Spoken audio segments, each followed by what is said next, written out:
Happy New Year, everyone. Last year was a very sad year. We lost some of our friends due to overdose. Addiction inakuanga ugonjwa ingine funny. You can imagine mwenzako ameanguka pale na amekufa. Instead of ushtuke na usikaribie hiyo drug yenye alikuwa anatumia, do you know what people do? Anaendeanga hiyo yenye imemuua. That is what happens with addiction.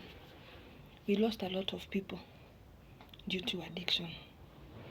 Mi wanakuwa grateful to God every day. Despite everything I go through, I have a reason to tell God thank you, juu niko sober. Saizi kama bado ningekuwa natumia drugs, sijui ningekuwa wapi. Ningekuwa nishakufa. Ningekuwa nimekonjeka, ningekuwa jela, ningekuwa tu place yenye hata sijui ni wapi. But I have a reason to tell God thank you. Juu I'm one of the alive people, I'm one of the healthy people.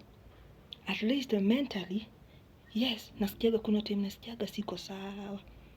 Sikwangi vile nilikuwa before, but I still have a reason to be grateful to God. I'm also grateful to God because of the people who take care of my children. Juu saizi nikapewa wao watoto. Sijui naweza wapeleka wapi. Sijui naweza anza wapi. Huyu ako hapa, huyu amenishinda. Hata niko na stress hizi. I'm still in denial. Juu sioni kama niko na mimba. Naona kama amenakoma. Naona ni kama time itafika niamke nipate ilikuwa ndoto mbaya. Niko tu hapo. Bado sijakubali. I'm still in denial. So you can imagine nikapewa hao watoto wengine. Sijui mahali naweza wapeleka. We serve a faithful God. Despite everything I went through, watoto wangu wako shule. Kama saizi watarudi shule. Kuna mmoja alimaliza form 4. Saizi already ako kwa course yenye anafanya. Yes. Nakuwaga na ups and downs kila wakati. Lakini I have a reason to tell God thank you kila siku nikiamka. Juu at least watoto wangu wako na watu wanawaangalianga. Most of my friends wenye wako na watoto either waliwajoin kwa drugs, wakaanza kutumia, juu wako na watu wa kuangalia, na wote wanatumia drugs. Na wengine hata watoto wao walikufa in those drugs. Mimi, Mungu tu alinihurumia hivyo tu bure. Kanisaidia mahali niliolewa, despite kufundishwa drugs na hiyo mzee. At least the family takes care of my children. They may not know what they do, but God knows. I pray for them every day, for God to bless them. Juu, haikuangi kitu ya kawaida. Mtu tu anachukua watoto wako anawaangalia. Yes, haikuangi rahisi. Hata kwao haikuangi rahisi. Hata kwa watoto wangu hawakosangi challenges. Juu obvious, hata kama ni mimi ningekuwa nawalea, singekuwa nakosa challenges. But I'm grateful to God. Juu they use their money on behalf of my children. They take their time on behalf of my children. They make sure my children have everything, despite everything. Yes, I may be feeling low right now. Yes, naona ni kama Mungu ameniachilia. But kuna kitu yenye inanipush mbele. Hiyo ya watoto wangu kuona wako sawa.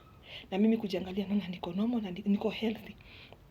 Akili hazifanyi kazi vizuri saizi juu niko tu hapo, lakini I have a reason to tell God thank you. I have a reason to tell God thank you. Despite all the challenges I am going through, I have a reason to tell God thank you. Despite all the pain and the shame I've been going through for miaka yangu yote, maisha yangu yote, ile pain nimekuwa nikipitia na maibu, I still have a reason to tell God thank you. Hii ni mwaka ingine naanza. Soon and very soon nitakuwa nikipata mtoto.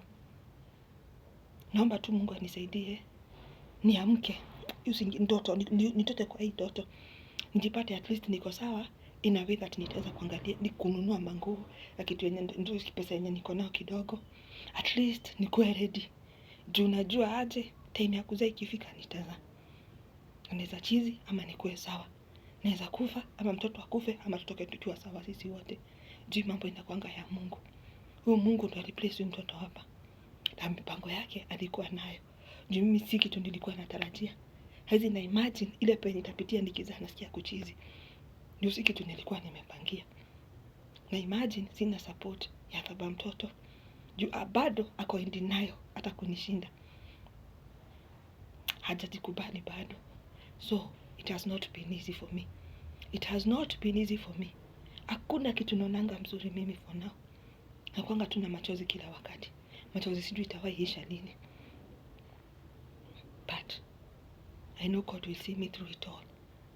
Na niko na faith that God will see me through it all. God will see me through it all. Juu above all, there is a faithful God.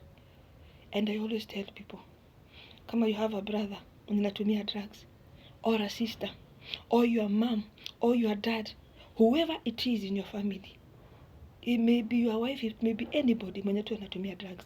You drugs hazinanga adabu, zinasembeanga kila mahali. No, there is a God in heaven who can change your story today.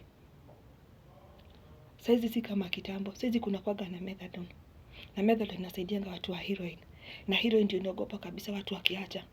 God did it for us. Nini ngumu kwa macho ya Mungu? Hakuna. Kama ni pombe, God will make a way. Kama ni chochote yenye mtu anatumia na watu wamefika mwisho, we serve a faithful God. Just put your faith in God. Faith inaishanga. Kama sai yangu iko tu hapo, au iko hapo faith yangu, lakini at least iko, na niko na amani, haitapungua, itaendelea kuongezeka. Jumadi Mungu amenitoa ni mbali, and I am a witness of what God can do. Mwenye haamini kuna Mungu anitafute nimweleze juu. Mimi nimemwona na macho.